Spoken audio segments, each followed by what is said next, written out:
बहुत सारे लोग बोलते हैं कि जितने भी लोग राम नाम लिखे हैं क्या उसकी विश पूरी होने लगेगी। आज ये वीडियो उन्हीं लोगों के सवाल का जवाब है। चलिए, जय श्री राम, जय हनुमान। एक ऐसे व्यक्ति की कहानी जो कि राम नाम अपने डायरी में लिखता था और काफ़ी सुकून से वो लिखता था बैठ के, बहुत अच्छे से। और पहले तो वो एक विश डिसाइड करता था, मतलब कि यहाँ भगवान से लेन देन की बात शुरू हो गई थी उस व्यक्ति की। अब कहानी कैसे शुरू हुई। एक व्यक्ति जो कि एक डायरी लाता है, लाल पेन लाता है बहुत अच्छे से, क्योंकि उसको पता था कि राम नाम से हनुमान जी खुश होते हैं, राम जी खुश होते हैं, लक्ष्मण जी खुश होते हैं, विभीषण जी खुश होते हैं, महादेव जी खुश होते हैं। ये सारे देवता जो है, और इनको खुश करोगे तो धीरे धीरे सारे देवी देवता अपने आप खुश होने लगेंगे। तो उसने सोचा कि राम नाम लिखते हैं। रात को उसके पास समय बचता था तो वो हाथ पैर धो के और एक डायरी लाया, एक लाल पेन लाया, उसने राम नाम लिखना शुरू किया। कुछ हफ्ते उसने बहुत चाव से लिखे। अब वहाँ पे भगवान जी के साथ अब उसकी वार्तालाप ऐसे शुरू हुई। उसने भगवान जी से बोला कि मैं कुछ 10,000 50,000 राम नाम का नाम लिखने वाला हूँ, और आप मुझे एक ऐसी छोटी सी विश है जो कि आप पूरा करोगे। और वो विश क्या थी? वो विश ये थी कि आप मेरी बेटी की शादी कहीं फ़िक्स करवा दो अच्छे घर में, तो मैं 51,000 राम नाम आपको समर्पित करने वाला हूँ। जैसे जैसे वो राम नाम लिखना हर रात को वो शुरू करता था, और उसकी एक गिनती चलती थी जो उसको पता चलता था कि वो कितना राम नाम लिख रहा है।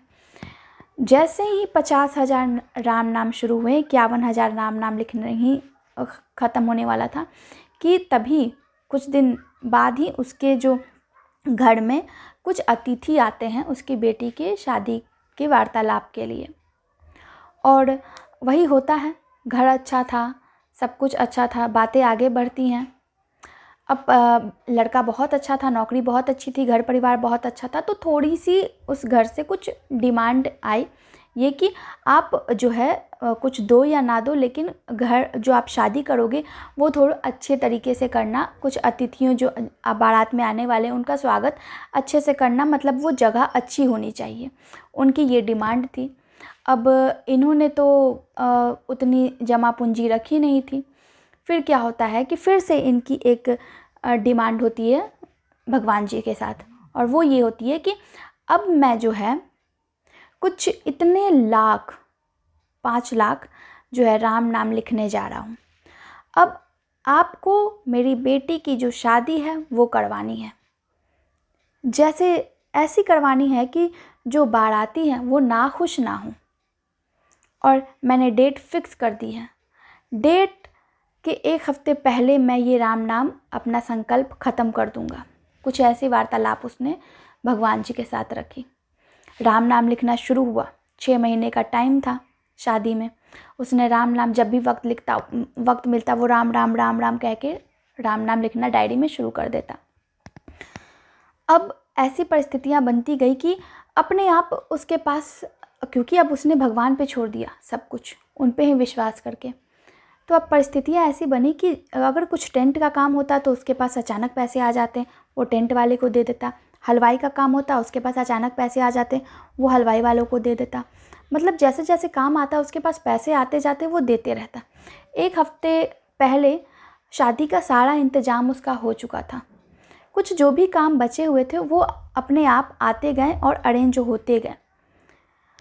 उसको रियलाइज़ हो गया कि जब भी मैं ऐसी चीज़ें करता हूँ भगवान अपने आप पूरा कर देते हैं। शादी अच्छे से संपन्न हो गई, सब कुछ हो गया। अब उसने ये ठाना कि अब मुझे ज़्यादा परेशान नहीं करना है, मतलब कि मैं राम नाम लिखूँगा, लिखते जाऊँगा, लेकिन स्वार्थ नहीं रखूँगा अब, और ना ही भगवान पे प्रेशर दूंगा, क्योंकि उन्होंने मेरी ज़िंदगी में बहुत सारे काम कर दिए जो कि मेरे समर्थ से बाहर थी। अभी वो बहुत ही अगर बहुत ज़्यादा ज़रूरत पड़ती है तब वो भगवान को कुछ बोलता है और संकल्प लेता है वो इंसान। उसके कहने का मतलब ये है, और काफ़ी निस्वार्थ से वो राम नाम लिखते जाता है। भगवान अपने आप उसके विश को पूरे करते जाते हैं। तो ये राम नाम जो था एक विश बकेट के तौर पर उसके ज़िंदगी में काम आया। तो बहुत सारे लोग ये बोलते हैं क्या सभी की मनोकामनाएं पूरी होंगी? तो ये आप पर डिपेंड करता है कि आप किस तरीके से भगवान से बात कर रहे हो। आपके बीच और भगवान के बीच कितना कनेक्शन है, तभी वो विश पूरी हो पाएंगी। मतलब आप विश बकेट जैसा यूज़ नहीं करना, आप बिल्कुल अपनेपन जैसा यूज़ करना। ये रिलेशन को यूज़ भी नहीं करना, ये नहीं बोलूँगी मैं, आप बिल्कुल अपनेपन जैसा भगवान जी के साथ रहना। तो आपको बोलने से पहले हर चीज़ें मिल जाया करेंगी और राम काज करते रहना। जय श्री राम, जय हनुमान।